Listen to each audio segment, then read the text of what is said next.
కానీ తను చూస్ చేసుకోవాలి కాబట్టి పెరంబూరును చూస్ చేసుకొని తిరుచురుపల్లి ఈస్ట్ ని ఆయన రాజీనామా చేయబోతున్నారు. అయితే అక్కడి నుంచి త్రిషని రంగంలోకి దింపుతారు. టీవీకే పార్టీకి ఒక ఫీమేల్ వాయిస్ కూడా కావాల్సిందే, ఒక స్ట్రాంగ్ ఫీమేల్ వాయిస్ కావాల్సిందే, ఒక ఐకానిక్ ఫీమేల్ ఫేస్ కావాల్సిందే. కాబట్టి త్రిషని రంగంలోకి దించి త్రిషని సైతం తన క్యాబినెట్లోకి తీసుకోబోతున్నారు. త్రిష సేవలని టీవీకే పార్టీ వినియోగించుకోబోతుందని చెప్పి అంతా ఊహించారు. కానీ ఇక్కడే అసలు ట్విస్ట్ నెలకొంది. త్రిషకి ఎటువంటి ఛాన్స్ లేదు. త్రిషని ఆయన ఎమ్మెల్యేగా అవకాశం ఇవ్వకూడదని నిశ్చయించినట్టు తెలుస్తుంది. అందుకే ఆ తిరుచురుపల్లి ఈస్ట్ స్థానంలో మాజీ ఐఏఎస్ సాగయంకు అవకాశం ఇస్తున్నారు విజయ్. టికెట్ ఇచ్చే యోచనలో ఉన్నారు. అయితే అవినీతి వ్యతిరేక పోరాటంలో గుర్తింపు పొందారు సాగయం. అండ్ గతంలో మైనింగ్ స్కామ్ల పైన కూడా విచారణ చేపట్టారు. చాలా మంది పొలిటీషియన్స్ ని, బ్యూరోక్రాట్స్ అందరినీ కూడా ఆయన ఊసలు లెక్క పెట్టించారు. కాబట్టి Sagayam is a sincere police officer గా ఆయనకి సిన్సియర్ ఐఏఎస్ ఆఫీసర్ గా పేరుంది. అట్ ది సేమ్ టైం మంచి హ్యూజ్ ఫ్యాన్ బేస్ కూడా ఉంది. సో ఇటువంటి సిన్సియర్ పోలీస్ ఆఫీసర్, పబ్లిక్ లోకి కావాల్సిన ఇటువంటి అఫీషియల్స్ ని ఆయన ఇప్పుడు ఎమ్మెల్యేగా టికెట్ ఇచ్చి తిరుచురుపల్లి ఈస్ట్ నుంచి కంటెస్ట్ చేయించి ఎమ్మెల్యేగా తీసుకోవడమే కాకుండా, ఎమ్మెల్యే గెలిపించుకోవడమే కాకుండా మంత్రి పదవిలోకి కూడా తీసుకునే అవకాశం ఉంది. అయితే ఇక్కడ బిగ్ షాక్ ఏంటంటే త్రిషకి అంతా అక్కడ అవకాశం ఇస్తారేమో అని చెప్పి ఆశించారు. కానీ త్రిషకి ఎటువంటి అవకాశం లేదు. సో సాగయం అనుభవం ప్రభుత్వానికి అవసరమని భావించిన విజయ్ ఆయనకి తిరుచురుపల్లి ఈస్ట్ నుంచి టికెట్ ఇవ్వబోతున్నారు. అయితే పెరంబూరు, తిరుచి రెండిట్లో గెలిచిన విజయ్ తిరుచిని అక్కడ వదిలేసి సాగయంకి ఇవ్వబోతున్నారు.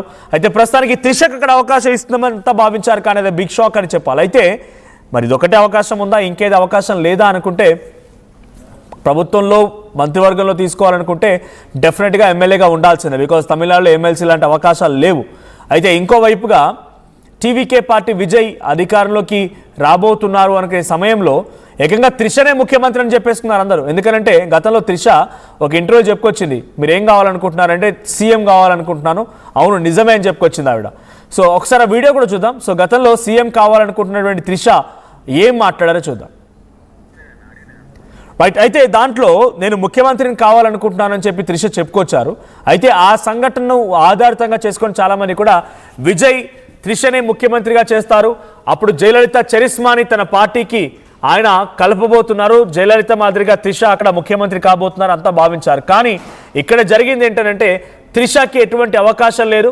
త్రిష ఎక్కడ కూడా ముఖ్యమంత్రి అవకాశం లేదు. త్రిషకి క్యాబినెట్ హోదా కూడా ఇవ్వడం లేదు. అవసరమైతే ఒకవేళ తన ఫీమేల్ వాయిస్గా చూడాలనుకుంటే పార్టీలో ఒక కీలకమైన పదవి ఇచ్చే అవకాశం ఉంది.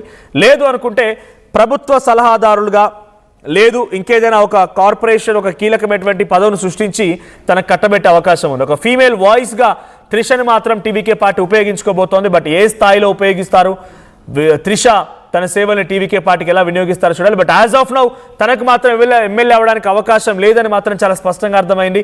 తిరుచురుపల్లి ఈస్ట్ నుంచి సాగయం అనేటువంటి ఒక sincere IAS officer, huge fan base కలిగినటువంటి పబ్లిక్ ఓరియంటెడ్ ఒక రిప్రజెంటేటివ్గా పనిచేసినటువంటి సాగయంకి తిరుచురుపల్లి ఈస్ట్ టికెట్ ఇవ్వబోతున్నారు. సో దీనికి సంబంధించి మరిన్ని అప్డేట్స్ ప్రతినిధి మధు అందిస్తారు. మధు, సో త్రిషకి నో టికెట్, తనని ప్రభుత్వంలోకి తీసుకుంటారు, మంత్రివర్గంలోకి తీసుకుంటారు, ఎమ్మెల్యేగా అవకాశం కల్పిస్తారని చాలా మంది భావించారు. ఇక్కడితో ఆకుండా ఒక అడుగు ముందుకు వేసి ముఖ్యమంత్రిగా కూడా తనే కాబోతున్నారని చెప్పుకొచ్చారు. కానీ ఇవన్నీ బుట్టదాఖలు అయిపోయినాయి. కేవలం ఒక సామాన్య కార్యకర్తగా ఉంటారా అది కూడా చూడాలి. బట్ ఏం జరిగిందో, బట్ యాజ్ ఆఫ్ నౌ విజయ్కి ఒక మంచి ఫ్రెండ్గా ఉన్నారు త్రిష.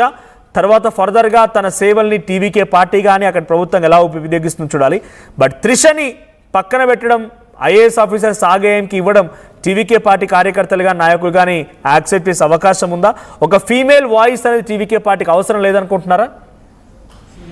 ఎగ్జాక్ట్లీ. త్రిష పేరు చర్చలోకి వచ్చినప్పటికీ కూడా ఒక డిఫరెంట్ పాలిటిక్స్ ప్రస్తుతం తమిళనాడులో జరుగుతూ ఉన్నాయి. మొదటి నుంచి కూడా సినిమా రంగానికి సంబంధించిన వాళ్ళు రాజకీయాలను ఏలుతున్నప్పటికీ రీసెంట్ గా అవినీతి పైన యుద్ధం ప్రకటించి నిజాయితీకి మారుపేరు ఉన్నటువంటి అన్నామలై ఒక సింగంగా తెరపైకి వచ్చారు. బీజేపీ అవకాశం ఇచ్చింది, రాష్ట్ర అధ్యక్షుని చేసింది. ఆయన పెద్ద ఎత్తున ప్రజలకు వెళ్లారు. తీవ్రమైనటువంటి ఆదరణ వచ్చింది, విపరీతమైనటువంటి ఆదరణ వచ్చినటువంటి పరిస్థితి. కొన్ని పరిణామాల నేపథ్యంలో, రాజకీయ పరిణామాల నేపథ్యంలో అన్నామలైని కాస్త కొన్ని రోజులు సైలెంట్ గా ఉండమని బీజేపీ చెప్పడంతో మొన్న జరిగినటువంటి ఎన్నికల్లో విజయ్ అద్భుతంగా విజయాన్ని సాధించినటువంటి పరిస్థితి. ఇప్పుడు అక్కడ ఐపీఎస్ అధికారి, నిజాయితీకి మారుపేరైనటువంటి అన్నామలైకి బీజేపీ అవకాశం ఇస్తే, ఇక్కడ ఐఏఎస్ యు సహాయమైనటువంటి వ్యక్తికి, ఈయన కూడా అవినీతి పైన పోరాటం చేశారు. పూర్తి స్థాయిలో ప్రభుత్వ వ్యవస్థ పైనే పోరాటం చేశారు. ప్రభుత్వంలో అవినీతి, అధికారులకు సంబంధించి నిక్కచ్చిగా ఉండడం, ఒక స్టేట్మెంట్, ఒక స్లోగన్ తో ఫేమస్ అయ్యారు ఆయన. మీరు కరెక్ట్ చేయండి, ఎవరికి